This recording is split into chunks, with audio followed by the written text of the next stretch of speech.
couple of the established quarterbacks in the NFL that could be on the move going into next season. Tua Tagovailoa, number 1, and Kyler Murray, number 2. Both these guys pretty interesting because both of them seemingly are not players that you think you can win football games with.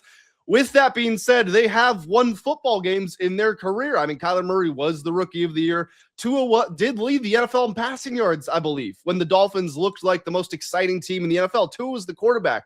So both these guys find themselves in weird spots where they're trying to revive their careers. They have proven that they can be solid quarterbacks, yet their reputation is just so low that you're really wondering who's actually going to take a chance on them. So I think it's a really fun question to answer. 2 questions to answer. Where are these guys going to be playing their football next year? I mean, if you're Tua Tagovailoa, there's one spot, and this would be a great spot. I think the Falcons could win the division if they get Tua Tagovailoa as their quarterback genuinely. Like, he is going to tear it up. He's still good. Like, he throws his interceptions, don't get me wrong, but he is better than Michael Penix.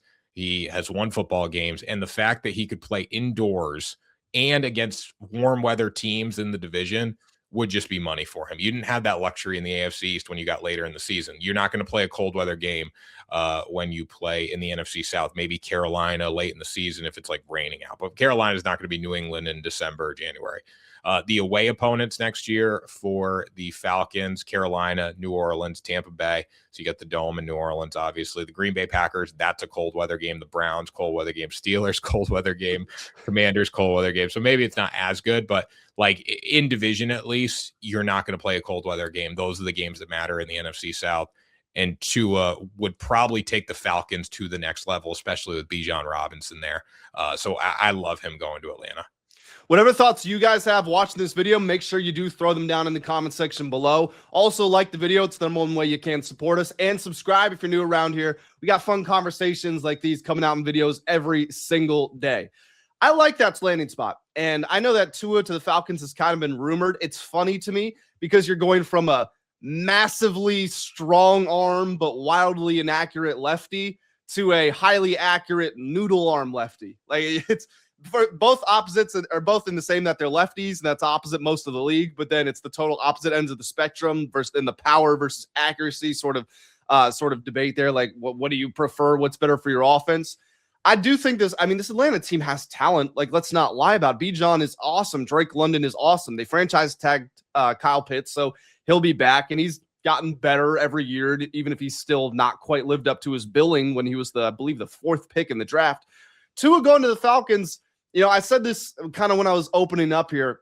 Tua is not terrible. Tua is terrible relative to the expectations that he had. When he had Tyreek Hill and Jalen Waddle and the ability to run the ball and Mike McDaniel, and he's playing at home in Miami, you're like, he's playing terribly for what we expect of him. But he is still better than a good chunk of quarterbacks out there. So hitting the reset, go to the Falcons, talent around him, and I really like the points you made. In the Dome, your divisional opponents are in the Dome or they're warm weather. That's one of the best situations he could find. Yeah, like that elevates the Falcons. When you got to go basically 9-8, if 10-7 wins you the division in the NFC South for sure. I mean, most teams are not winning 11 games in the NFC South. If you can get in with 10-7, Tua can get you there, especially with the talent that they have. You're going to have the bad games, but I still like him. Another quarterback, talk about Kyler Murray. I have one landing spot in my head for Kyler. It would be the New York Jets. And another thing to note for all these guys that do get cut, Kirk Cousins, Tua Tagovailoa, Geno Smith. A lot of people are excited about Geno Smith. Kyler, like, you only have to pay him $1.3 million a rookie or the veteran minimum. Now I'm sure the bidding wars are going to go up. It's not going to be $1.3 million necessarily with teams competing. It's not going to be $40 million a year though either. So you got a lot of room to build around these guys. But I like Kyler going to the New York Jets. Well, it's funny because we're talking about Kyler here, and I'm like, oh, the Cardinals need a quarterback. Obviously, he's not going there. So maybe Tua to Arizona could be something in play as well, because back to your whole warm weather point, you do get the 49ers, you do get the Rams. You're playing in Arizona, obviously, so your divisional opponents are fairly easy. The Seahawks, I guess it's colder, but we're talking like 40s, maybe 30s and rain. It's not brutal like Cleveland winters, things like that. So maybe that could be a spot for him. But because Kyler is leaving Arizona, again, obviously he's not playing there, the New York Jets seem like the most obvious place in the world, because they're in a spot where if we go to the NFL draft and they take, let's just say they take Arvell Reese number 2 and they take Mekhi Lemon at what do they have? Is it 15 or 16? I forget. Right. He should be a third round pick. He should be a third round pick after his combine interview.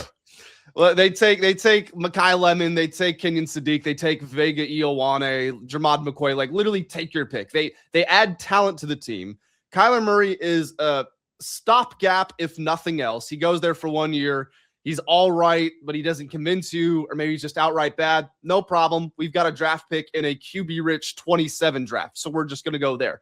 Or he goes there, he plays well. He is coming off of this smaller deal, so he's not going to be looking for like $50 million like he would have when he was seeking his extension as a rookie, right? Or not a rookie, but on his rookie deal. He's not going to be looking for that. Maybe you get him for the Geno, the Baker, the Darnold, $30 million a year. And if he's playing good football at that point, and you've got talent around him, Breece Hall and Garrett Wilson, and you've got these 2 first-round draft picks, maybe that becomes a situation where, just like Darnold, just like Baker, he can turn his career around.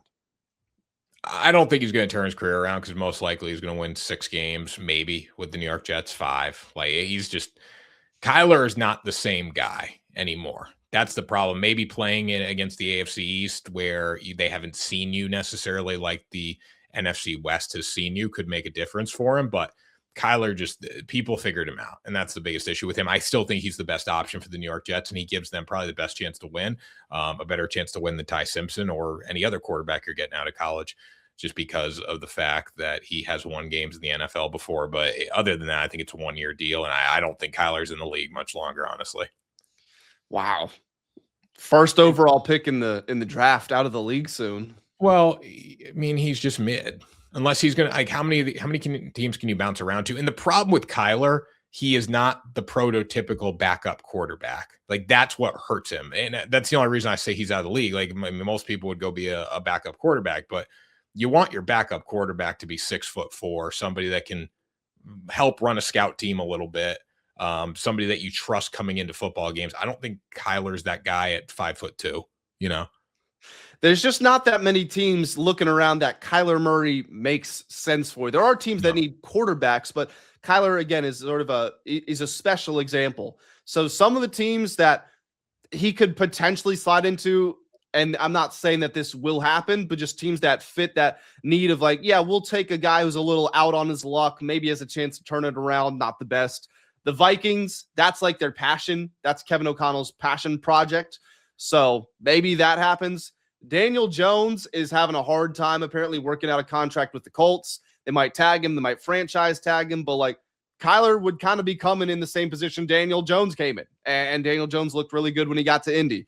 So maybe them, the Steelers as kind of a transition. The Jets we talked about is obviously our favorite spot.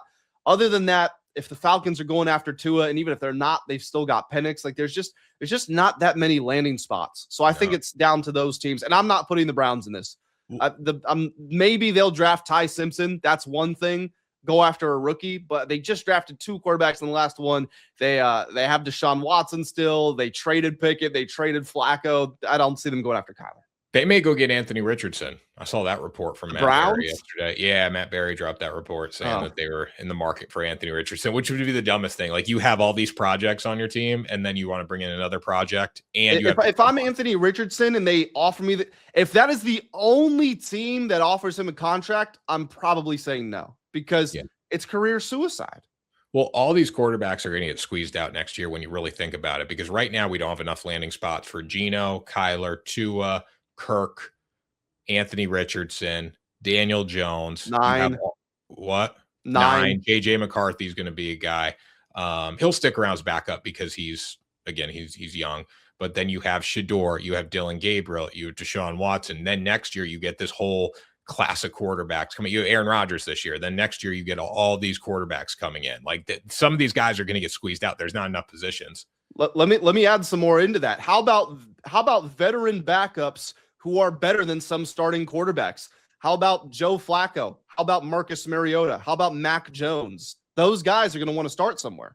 Well, they might want to start. I don't know if they'll get that option, but they're safe as backups, where Kyler Murray is not safe as a backup, right? Because he just hasn't been doing it, and he doesn't have the prototypical backup size. Geno Smith probably safe as a backup, but Kirk Cousins, like he's on the way out. Like, is he safe as a backup? Who knows?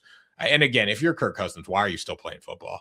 Like there's all-time bag chaser. Yeah, he's fourth all time in money made. Like he doesn't need any more money. Like what's the point of going out there to play for $6 million now as backup quarterback? There's no point. Well, he wants to play football. No, that's dumb. You can't tell him what his dream is. He's accomplished his dream. I mean, if you're at the point where you're a backup, I mean, maybe it is good to be a backup to make 4, 5, 6, 7 million a year. You know, whatever it is. You know, could be worse. I would take that. I would take it. I'd take it in a heartbeat. But if I made 330 something million, I would go do TV at this point. And I think Kirk would be good on TV. I think it's in his future. Oh yeah, he's very good. Even the stuff he was doing, because he was doing some guest hits when the Falcons were done. I think he'd be great.